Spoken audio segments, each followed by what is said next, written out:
Menanggapi pertemuan Partai Amanat Nasional dengan PDI Perjuangan, Gerindra masih optimistis PAN bakal merapat ke koalisi mendukung Prabowo Subianto. Partai Gerindra tak mempermasalahkan silaturahmi politik PAN dengan PDI Perjuangan pada Jumat lalu. Wakil Ketua Umum Gerindra Habibur Rahman yakin PAN akan menjadi kawan koalisi seperti pada 2 pilpres sebelumnya.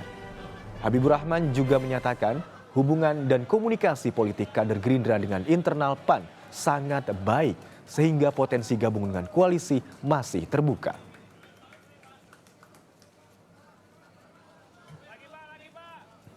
Kalau feeling saya sih insya Allah PAN seperti 2 pemilu sebelumnya ya, yang selalu ada bersama kami. Ya, hubungan baik selama ini sudah terbukti dan sudah saling percaya.